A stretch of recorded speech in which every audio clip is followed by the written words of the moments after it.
When it comes to quality sleep, Ashley has you covered with top mattress brands at winning prices and with special financing options available.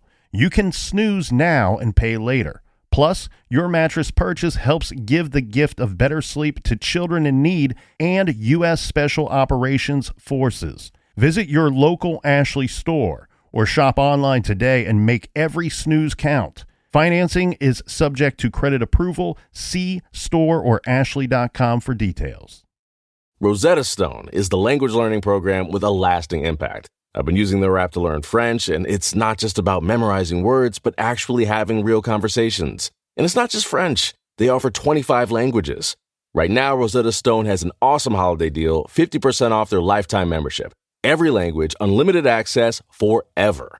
For anyone keen on diving deep into a new language, check out rosettastone.com. It's a game changer.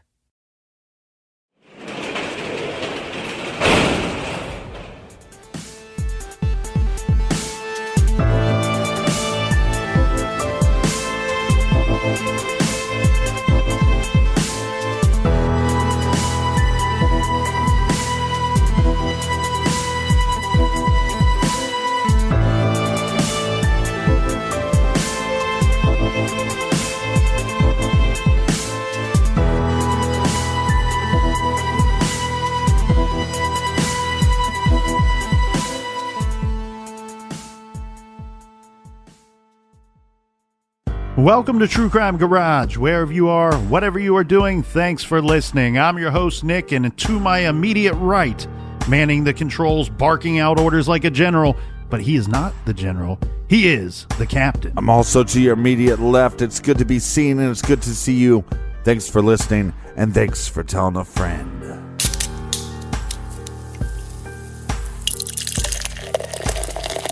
In the garage, we are drinking Bennington from Night Shift Brewing in Massachusetts, garage grade 4.25 bottle caps out of 5. Bennington is an oatmeal stout brewed with maple syrup, and it's a perfect cold weather beer. It's an oatmeal stout that is oat of this world, and brought to us by, first up, we have Kathy in Harvey's Lake, Pennsylvania. And a big cheers to Susan in Sims, North Carolina. Next up, we have Anthony, a French guy living in London. And a big cheers, mates, to Heavenly, which is in the Navy. Let's go overseas and give a long-distance cheers to Cassandra in Dublin, Ireland. And last but not least, we have Emma in Minneapolis, Minnesota. So thanks to everyone for filling up the fridge for this week's show. If you want to help us out with next week's show, go to truecrimegarage.com and click on the donate button. If you'd like to support the show in other ways, go to the website, sign up on the mailing list, or go to the store page and get yourself a nice swagalicious t-shirt. I think that's a word. That is a word. And if it's not, I just made that shit up. And that is enough for the business. All right, everybody gather around, grab a chair, grab a beer. Let's talk some true crime.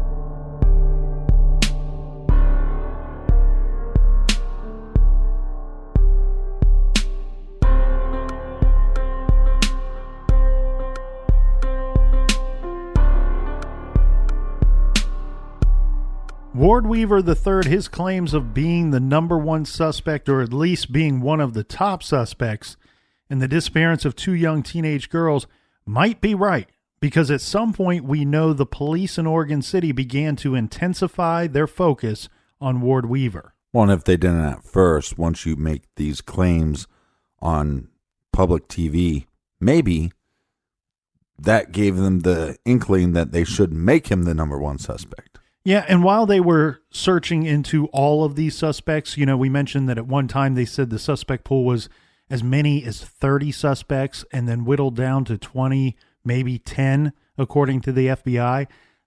There's a lot of stuff going on behind the scenes here, you know, especially regarding Ward Weaver III. The authorities collected his work records. They were looking into his whereabouts on the 2 days in question.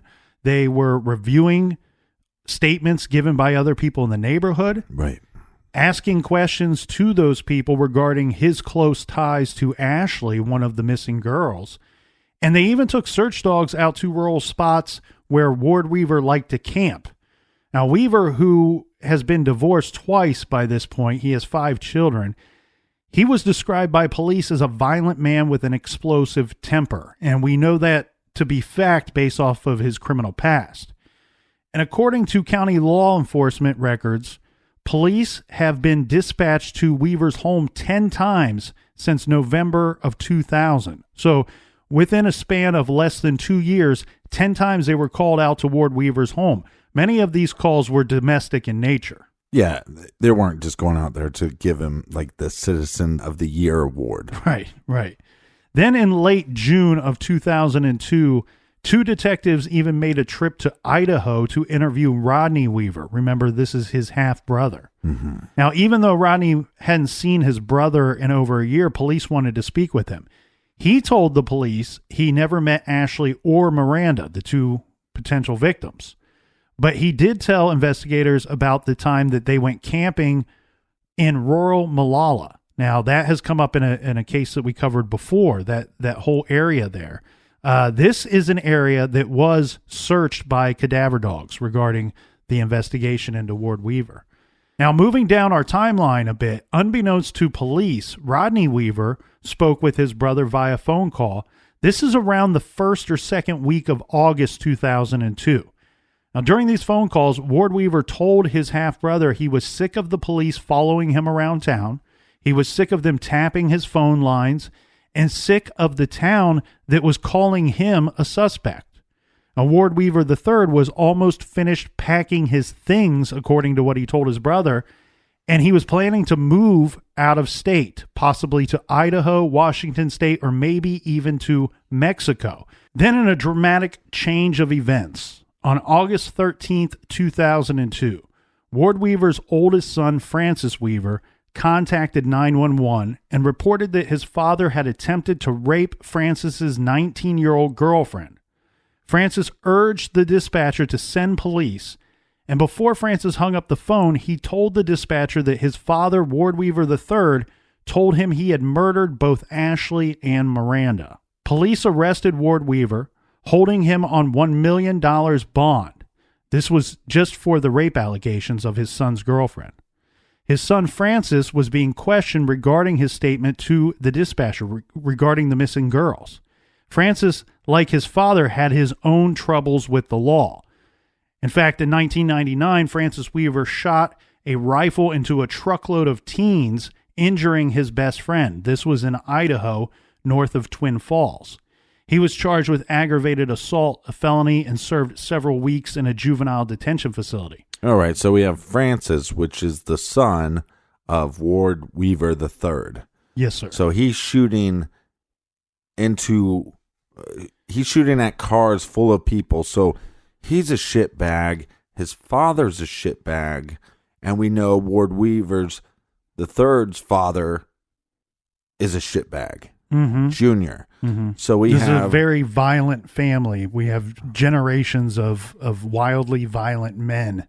So we in have this family, right? So the shit sandwich doesn't fall too far from the shit tree, or something like that. Well, that sandwich would be like a club sandwich or a Big Mac club. A sandwich where you have 3 layers to it. It'd be a Whopper, is what you're saying. A shit Whopper. Well, the first thing that drove me crazy when I was looking into this case was the smell.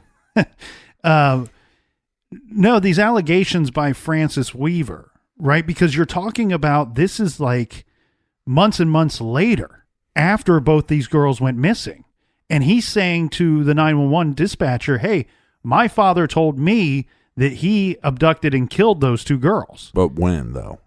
Because if it was months ago, then you're just kind of proving that how big of a piece of well, and that's what I was wondering. I'm like, how long did Francis Weaver sit on this information? However, it looks to me like Francis Weaver actually lived most of the time with his brother's, with his father's half brother. Right. And it looks like he would come and stay from time to time with his father. So Francis Weaver may not have known this information until very shortly before calling 911. In fact, learning this information may have come about because of the attack on his girlfriend. I couldn't find anything out there to definitively state when Francis Weaver claims that he heard this confession from his father that he had killed those two girls. Right. So, right. And then authorities could be just going, you're making this up. Well, but either way, that we know the allegations of his father trying to rape his girlfriend, that's for reals. Yes. And that's what they're going to hold Ward Weaver III on that rape allegation. And you hit the nail on the head there, Captain, because some of the investigators, they believed Francis Weaver's claims. Heck, most of them thought Ward Weaver was their guy even before the new rape allegations. Mm-hmm. But there were some that wondered if Francis made up that part of the story, of his dad having killed the girls because he was simply angry about the attack on his girlfriend, knowing that his father might have already been a suspect in those cases. Yeah, and you would be mad and should be mad. The other thing was the exact, under questioning, the exact details of that confession from father to son, the way that Francis would tell the investigators about that, those details changed from time to time in Francis's story. So that called it into question a little more. Yeah. But regardless, Francis Weaver did maintain that his father confessed to him that he killed the girls. Well, and the tricky thing here, though, is the confession to him could have been very small as far as details go. And then they start asking you for more details and you don't know, so therefore you start making those up. You also have to wonder, was that actually some kind of threat that Ward Weaver posed to Francis's girlfriend, and that maybe Francis didn't hear it directly from his father's mouth? During the course of attacking that woman, Francis's girlfriend, was that part of the threats that were made? Because we've covered other cases where we have repeat offenders, when they are going after a victim and things aren't going their way, they will use anything as a threat. Well, and you have, again, Ward Weaver III, which is a big shit, a Big Mac. And then we have the whopper of a shit Francis. Then you start wondering, maybe they both were involved. Possibly, but again, it's very likely Francis Weaver wasn't even in. Oh, right, that's right. Because it doesn't seem to be that was his main residence. Well, I probably would have, if I was the lead detective on this, that would have demoted me right there. You would have got put back on. Said, hey, wait a minute. We need you to answer the phones for a few months, Captain. Didn't Nick just say he lived with his brother's half brother? You're on bicycle patrol. That's give me horse duty. The where we grew up, Captain, nobody has directly said this to me, but I have to believe that bicycle patrol was like some form of punishment for the office. Yeah, for the police. No. Anyway, the FBI, what does come of this is that the FBI and the local authorities, regardless of what level of suspect they believed Ward Weaver III to be, they finally were able to obtain a warrant to search his property because of these new allegations. Right. On August 24th, FBI agents searched Weaver's home and they found the remains of Miranda Gaddis inside a box in a storage shed. Jesus. The following day, they found the remains of Ashley Pond inside a barrel, which was buried under a slab of concrete that Weaver had recently put down for a hot tub, or so he claimed. Mm-hmm. Now, one thing regarding that interview that we referenced yesterday, when Ward Weaver III, being a suspect, right, living near the crime scene, invites the camera crew and invites a reporter into his home and walks her around his home as he answers questions and speaks to being a suspect in the case of two missing girls. There's one part of the interview when he's leading them out. They go out through like the back door of his home and they go around the side. And I might have this wrong because I don't know the full layout of this property. Mm-hmm. But at one point they walk over top of this concrete slab that he had poured to cover up the remains of this poor girl. Great. And some have wondered, was that another shot at all the people looking at him as a suspect, like, just kind of doing his thing and walking right over top of the concrete that he had poured. Well, he's a real arrogant son of a bitch anyways. He's one of those people that not only does he think he's the smartest guy in the room, he thinks he's the smartest guy in any town he goes in. is what it seems to me.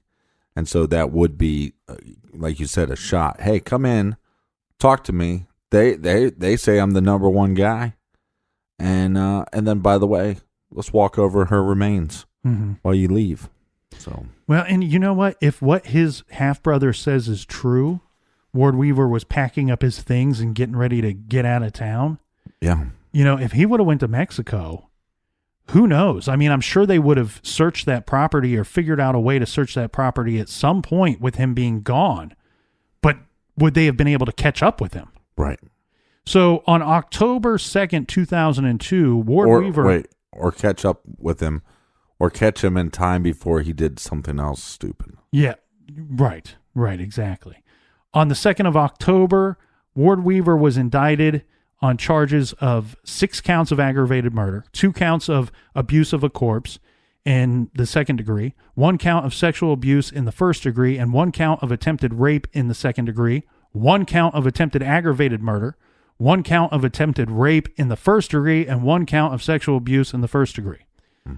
To avoid the death penalty, Ward Weaver III pled guilty to murdering his daughter's friends. Right. And he received 2 life sentences without the possibility of parole for the deaths of Ashley Pond and Miranda Gaddis. Yeah, well, he's not going to do well in prison anyways. Strangely enough, the same month that Ward Weaver III was indicted on the murder and rape charges, his son, who turned him in, Francis Weaver, is accused of threatening some relatives. Apparently, he called his aunt and 2 cousins and threatened their lives during a phone call. Okay, so we got the grandpa. He's charged. Death sentences for the grandfather. Death sentences. Then the son, the third, he now has 2 life sentences. Now we have the grandson, Francis. Yep. And he is threatening people in his family. Yeah, well, I mean, he's already shot at a vehicle with people in it. Now he's threatening his family. So it's the 3rd generation of wild violence, really. I mean, of these violent men. I'm just trying to keep up with these turds. Well, then in 2005, Francis Weaver was charged with breaking into a southeast Portland home, holding the residents hostage and then robbing them. He was acquitted, though, in court. Then later that same year, police and firefighters came across a puzzling scene, finding Edward Kelly Spangler of Grants Pass lying outside his Hyundai SUV in Locust City Park. It was obvious that he had crashed the vehicle into a tree, but it wasn't until they examined him closely that they found he had suffered multiple gunshot wounds. Spangler, age 43, was pronounced dead at the scene. Now, working with the Major Crimes Unit, police then traced Spangler's path to a nearby apartment complex for which they obtained search warrants. They soon arrested 27-year-old Michael Oren, who admitted that he shot Spangler twice in the head, according to the court documents. Now, police also arrested Francis Weaver at the apartment complex. Oh, Francis. Initially charging him with robbery. Meanwhile, Oren reportedly told police where they could find another accomplice. This is 32-year-old Shannon Betancourt. A Portland Police Bureau CERT team served a search warrant at the home of Betancourt in Portland, where Betancourt was arrested. According to court documents, police believe Weaver, Oren, and Betancourt stalked Spangler, planning to steal 15 pounds of marijuana that Spangler had brought from Southern Oregon for a cash exchange. But the robbery didn't go smoothly, and then they killed Spangler. After a round of interviews, authorities filed a new charge against Francis Weaver for murder and then convicting him of such. But they convicted him and somebody else. Correct. It was this team of 3 that had planned to rob this man and ultimately led to the murder of Spangler. Regarding the deaths of Ashley and Miranda, the 2 girls from the Ward Weaver III case, we would get some updates and some clarity as to what happened in those specific cases. It would take some years for some of this to come to light, but Miranda's sister, Mariah, she started communicating with Ward Weaver III once he was in prison, serving his 2 life sentences. And she wanted some answers as to what happened. And he would tell her some of the things that occurred that led up to their murder. Now, it took about 3 years. I'm sorry. It took about, I think it was 6 or 7 years after he was imprisoned that he finally told Mariah that the reason that he killed Ashley was because he feared that he was going to eventually face charges for the rape allegations. Right. And there are not any details as to how the abduction took place. I mean, it could have been as simple as he picked her up on the street on her way to the bus stop.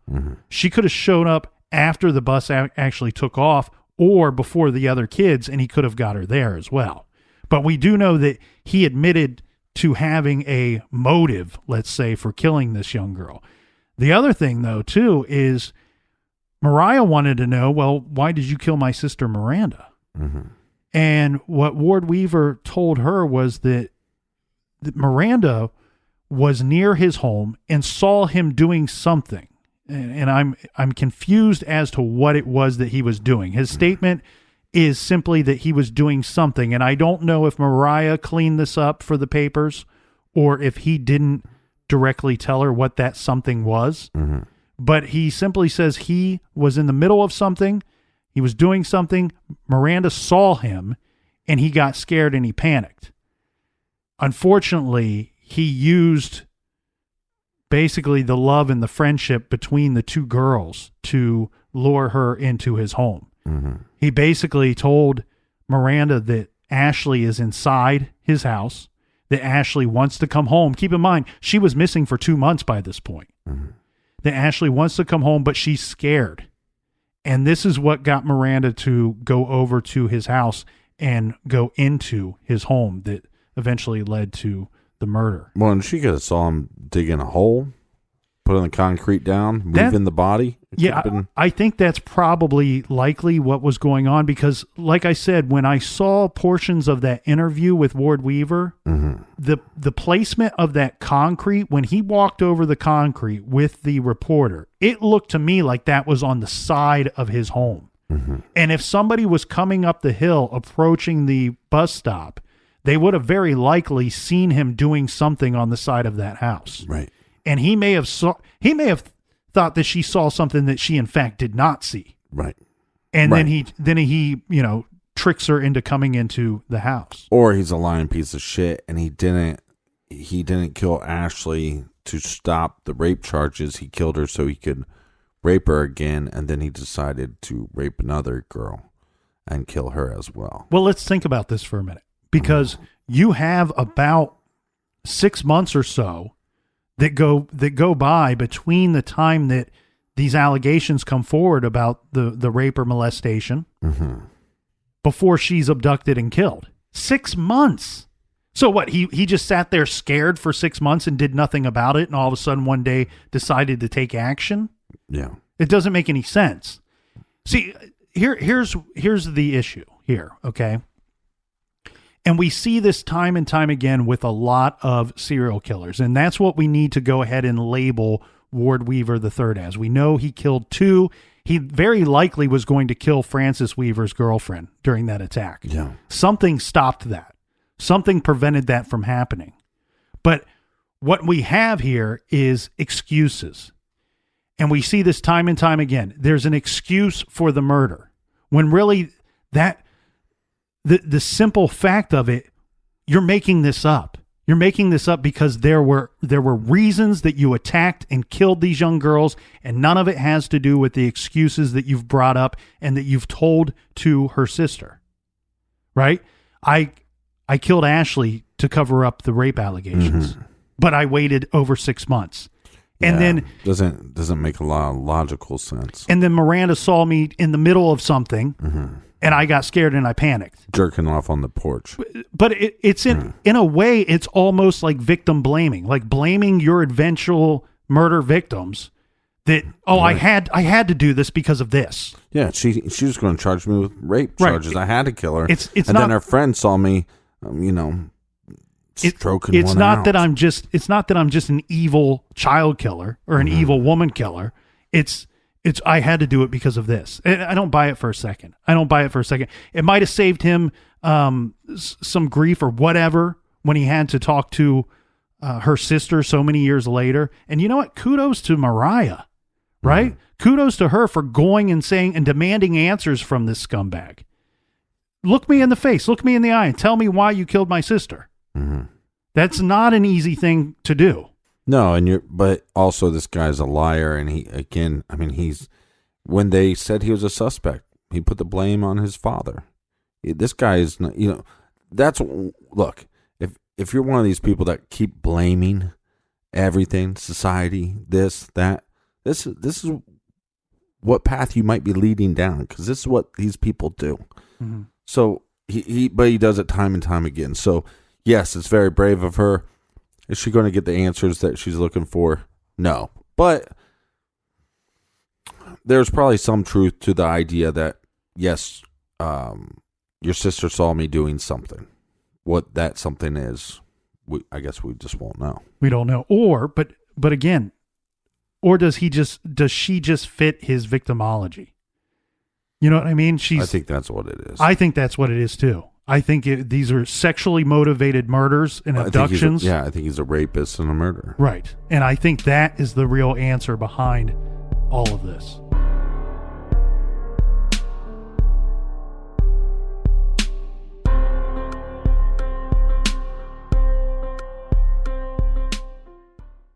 This show is sponsored by BetterHelp. Do you look forward to the holidays? Maybe you struggle with seasonal blues. This time of year can be a lot, and it's natural to feel some sadness or even anxiety about it. But adding something new and positive to your life can counteract some of those feelings. Therapy can be a bright spot, something to look forward to make you feel grounded, and to give you the tools to manage everything going on. If you're thinking of starting therapy, give BetterHelp a try. It's entirely online, designed to be convenient, flexible, and suited to your schedule. Just fill out a brief questionnaire to get matched with a licensed therapist and switch therapists at any time for no additional charge. Find your bright spot this season with BetterHelp. Visit BetterHelp.com/garage today to get 10% off your first month. That's BetterHelp, HELP.com/garage. Dreaming of overseas adventures or connecting more deeply with family from afar? Rosetta Stone bridges the language gap. I've tried others, but Rosetta Stone's immersive lessons and voice feedback technology are game changers. Dive into 25 languages by learning intuitively, just like when you were a kid. And here's the holiday sparkle. Grab a lifetime membership now and save 50%. Gift yourself the world. Head to rosettastone.com now and save 50%. You can start your day off right when you find a professional on Angie to get your plumbing right first. Connect with skilled professionals to get all your home projects done well. Visit Angie.com. You can do this when you Angie that.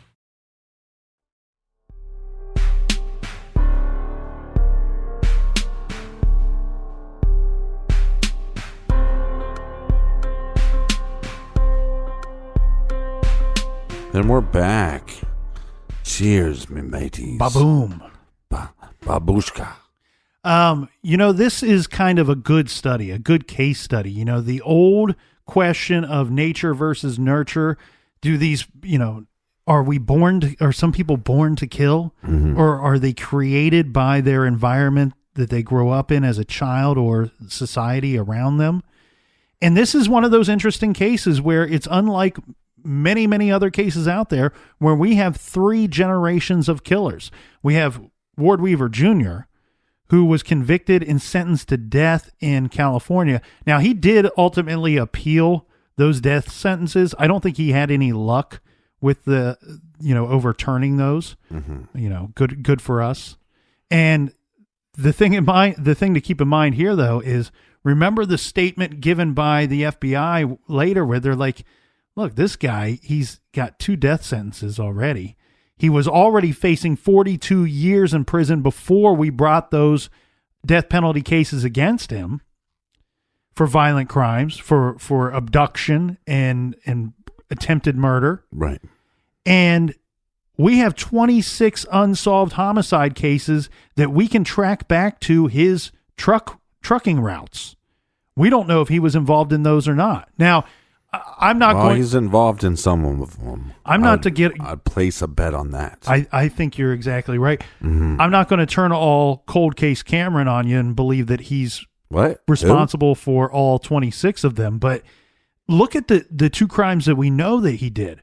One was two people that he happened upon because their vehicle broke down. Yeah. And the other two were runaways hitchhiking. Right. So how many times in the course of his long-haul trucking career did he just happen upon some people? It doesn't appear that he needed much motivation for abduction and murder other than if a female was present when he happened upon these people. Sexually motivated, which when you look at his son, his crimes are sexually motivated as well. Exactly. And then you have the grandson, Francis Weaver, who his crimes are somewhat different, but ultimately he's convicted of murder as well. Right.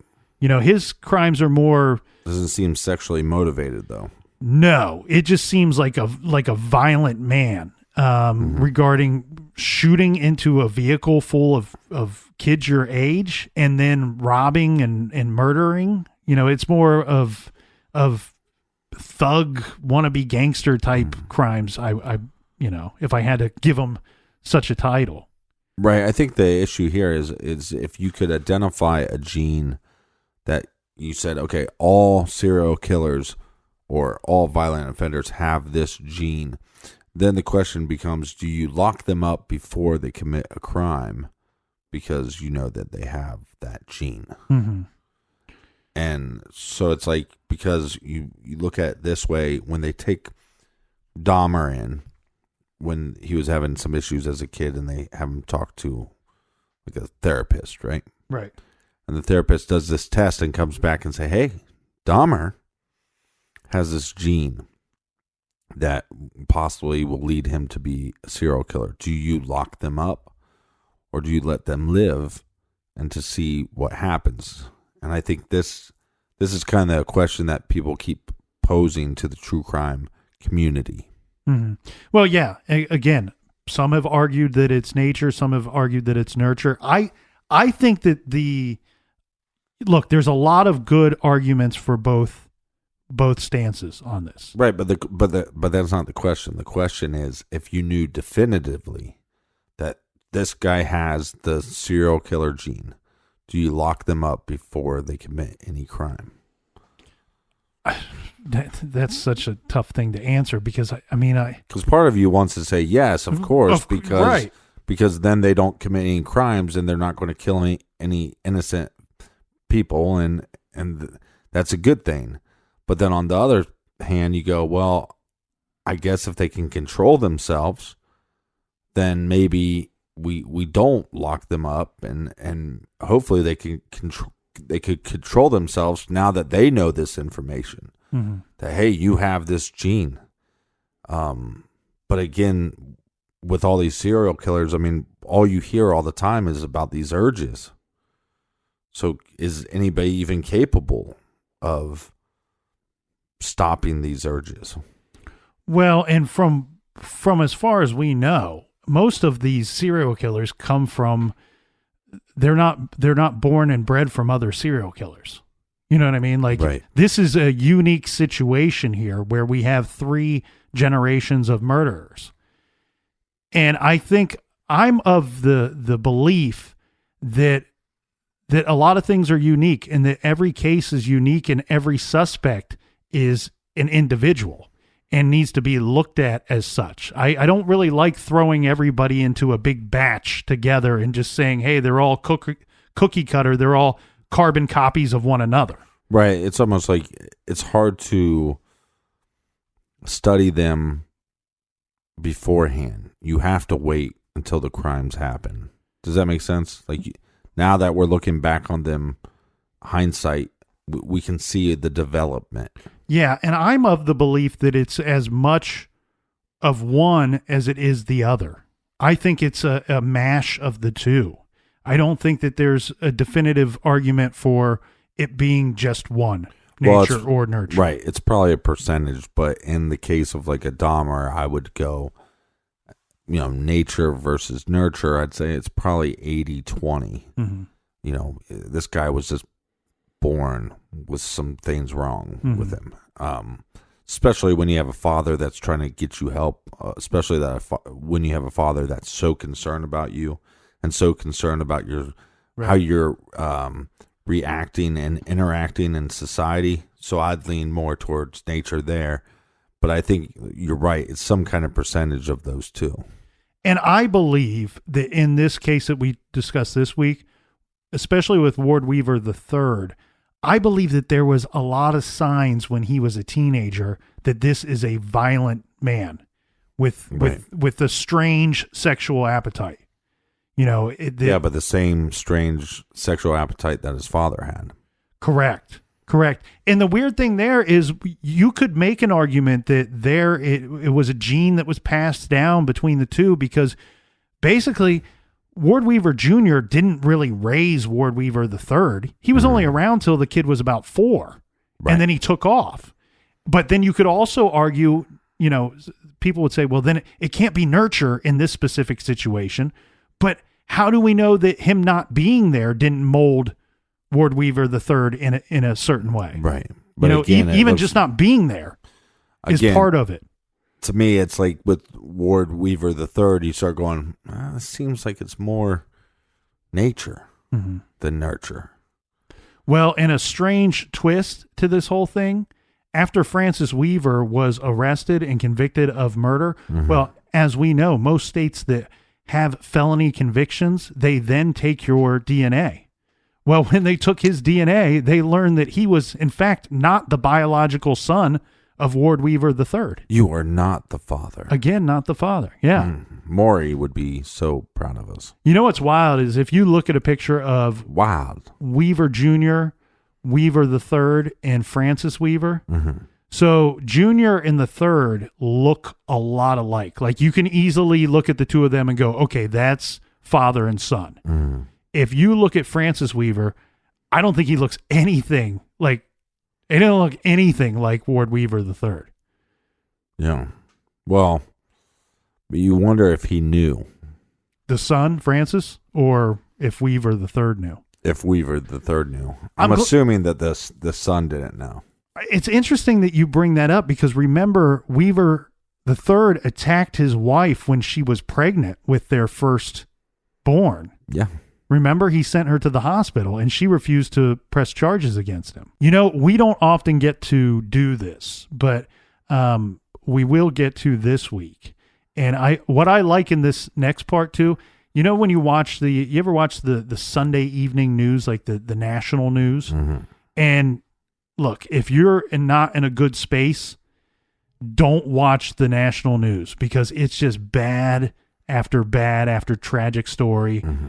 Sometimes I sit down to watch it and I feel great about myself and the world we live in, and then I'm in a dark place about 45 minutes into it. But continue to listen to our show every Tuesday at 7 p.m. But remember on like Anchorman, they did this in the movie Anchorman, and they do it on the national news every week where they show you all these terrible tragic stories, and then they leave you with like polar bears playing together. A happy story at the end. Anchorman, I think it was the squirrel that was swimming in the pool. Well, for this story, and I know that I should be a bigger, better human being, but I'm sorry, I'm just not capable yet. This took place in 2008, I believe. Ward Weaver III, who was serving time, he was serving out his 2 life sentences. 60% of the time, it works all the time. This was in the Snake River Correctional Institution. What? Snake River Correctional Institution. So Ward Weaver III, he actually lives in the segregated portion of this institution, because you take the high risk inmates and you keep them separate because there are people in general population that want to harm or kill these inmates. Right. So he is getting a haircut, and I guess that the way that this works here is that the barber is another inmate. Is it a mullet? And a mullet. His haircut. Well, I don't know what kind of. No, he's getting a perm. I have no idea what he was Michael Bolton getting. what style he was going for. You Rat may tail. not even get to choose, because I know that they're not allowed to use scissors. They're not permitted to use scissors. Flock of seagull. They use electric razors instead. But during the course of this haircut, now mind you, the barber and weaver are the only two in the room at the time. The barber stabbed Weaver multiple times. He fashioned a shank from I believe it was from a toothbrush. And so I know you did. Look, that's when I'm like, I feel Shouldn't be laughing. Yeah, I don't know the answer to that though. Should I not be laughing? I mean, look, like I said, I want to be a bigger, better person, but I'm not Or able. are you a better person if you are laughing? That's true. That's what I question. Yeah, this son of a bitch raped and murdered kids. Yeah. So yeah, I'll laugh at his death. Well, he didn't Fuck die. him. He didn't die. Oh, He survived the stabbing. does he at least talk funny or something now? I don't know. Where was he stabbed? In the neck and shoulders. So it was a good attempt by this Marvin Lee Taylor, 44, who Hey Marvin, you should have stabbed him in the rectum. was eventually charged with assault, possession of a weapon, and supplying contraband. Oh, and I wonder what did he say to the barber? Did he start an argument? We know he's violent. Or was it simply, like you said, they find out what Weaver did and they go, I'm taking this guy down. Well, Weaver would be on the lowest rung of the prison population. Right. As silly as it seems that there's different levels of these I don't think criminals it's silly. or society that they live in. There's something about it. Look, bigger person, not bigger person, I don't give a shit. There's something I like about the fact that if you do something, you take a child's life, you harm a child, and you go to prison, that somehow they find out about it. And they decide to say, we're drawing a line. And we're gonna do something about it. Mm-hmm. And some of these people are the worst of the worst. Mm-hmm. But there's guys in prison that have killed multiple people, but they killed adults. And then they're saying, hey, this guy killed a child. I'm going to take him out. There's something that I like about that. And maybe that makes me a horrible person. It doesn't bother. We're getting really dark right now. Yeah, but it doesn't bother me, and I don't think it would bother most that I'm saying I enjoy it. I don't think that it doesn't bother me one bit that this person is a marked man. That if you go to prison for these type of crimes, I mean, come on. Do we have like a therapist sponsor this week? Because I might have to call my therapist this week and tell him that I like the fact that there's prison justice, and ask them if that makes me a bad person. I don't think so. I think it makes me a good person. Yeah, like I said, I'm fine with it. I'm fine with people. Look, you have to be held accountable for your actions, and that doesn't stop after you're convicted in a court of law, right? Yeah. I mean, you're still going to be judged by your peers ultimately for the rest of your days, right? Yeah, and it'd be hard to know what you would do if you're supposed to spend life in prison for something and you had to spend it with these monsters. What would you do? Mm-hmm.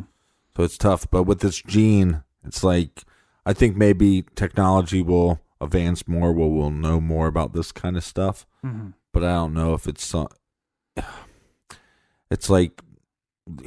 I don't know where we're at now. But it's like I think I don't know where I don't even know if I want to talk about it because it seems almost like a political thing. Like, I don't know if you should be able to choose your baby's sex or if you should be able to choose your baby's eye color or any of that stuff.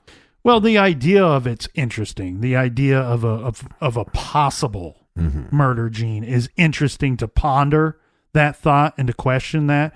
I don't think the cases we've covered so many cases. I don't feel like we see so much of signs of that it's something that actually exists. Right. And in that case that we referenced during the trailer, Mobley versus the state of Georgia, that to me, it just seems like a defense that you come up with when there's no other defense to put forth. Right. my clients, look, we can't confirm, we can't find a doctor to tell you that he's clinically or legally insane, but he might have this murder gene that means he's not responsible for his own actions. He can't control himself. He has no ability to control himself in a certain situation. It's proven genetically that he's going to behave erratically and super violent in certain situations because of how his DNA, his genetic makeup. It's just far-fetched.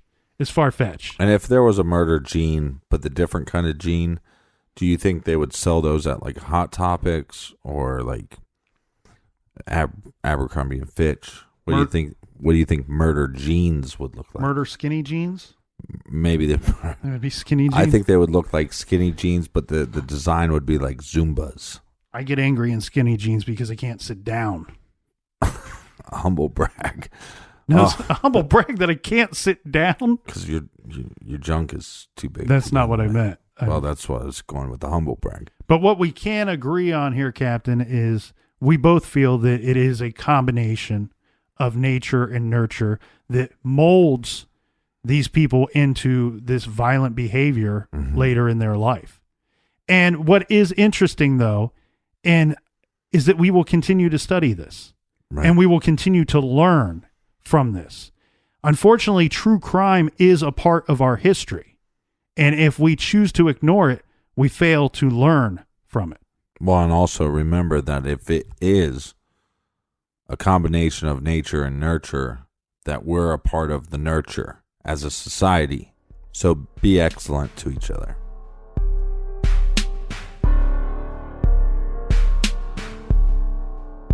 And we're going to do a little recommended viewing for everybody this week. This week, recommending the new docuseries Murder Mountain.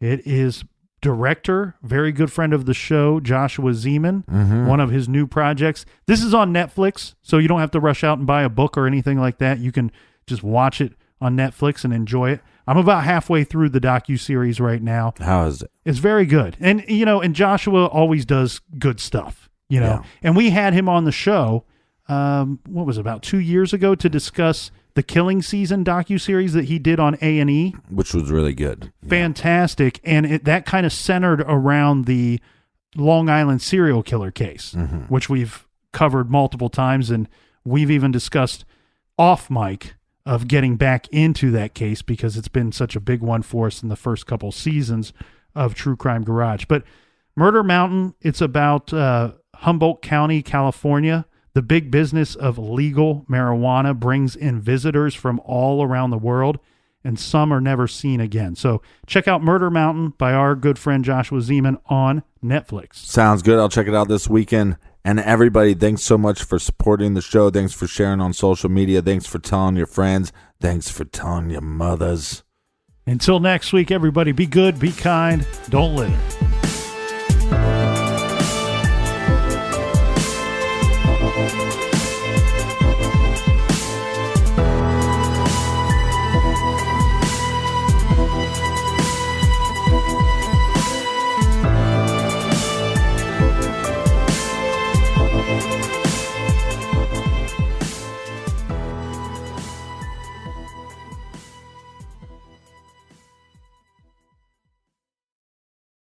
You can start your day off right when you find a professional on Angie to get your plumbing right first.